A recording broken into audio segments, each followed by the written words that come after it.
বর্তমানে ক্রিকেটে যে ব্যাট দেখা যায় তা কিন্তু আগে এমন ছিল না। বলতে গেলে প্রায় ৭০০ বছর আগে জন্ম নেওয়া ক্রিকেট ব্যাট এখনকার চেয়ে ছিল সম্পূর্ণই আলাদা। তখন ক্রিকেট ব্যাট দেখতে অনেকটা বর্তমানের হকি স্টিকের মতো ছিল। ইংল্যান্ডের রাখালরা ছাগল চড়ানোর মাঝের সময়টা হাতে লাঠি দিয়ে ক্রিকেট খেলা শুরু করে। এরপর ধীরে ধীরে প্রযুক্তি এবং খেলার গতি অনুযায়ী বদলে গেছে ব্যাটের আকার আকৃতিও।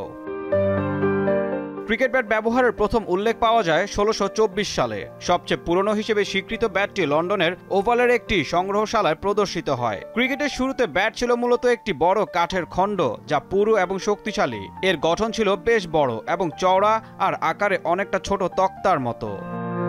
আর এটা ওইটা না, কাপড় ধোয়ার একটাই সলিউশন, চাকা অল ইন ওয়ান।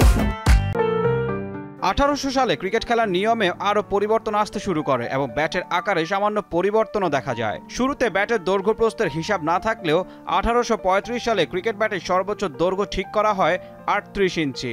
১৮৭০ সাল থেকে ক্রিকেটের জন্য বিশেষ ধরনের ব্যাটের ডিজাইন তৈরি হতে শুরু করে।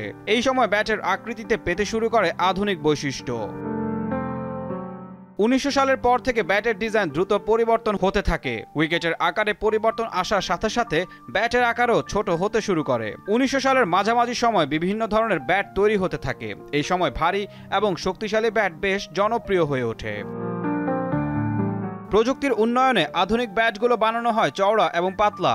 এখনকার ব্যাটগুলোতে বিভিন্ন ধরনের মেটাল এবং লেগার প্লেট যুক্ত করা হয়েছে, যার ফলে ব্যাটগুলো আরও শক্তিশালী এবং টেকসই হয়। মূলত খেলোয়াড়দের খেলার ধরন এবং প্রযুক্তিগত অগ্রগতির কারণেই ক্রিকেট ব্যাটের বিবর্তন হয়েছে। অদূর ভবিষ্যতে ব্যাটের ধরনে আরও পরিবর্তন এলেও অবাক হওয়ার কিছুই থাকবে না। ঈশান হাসান, দীপ্ত স্পোর্টস।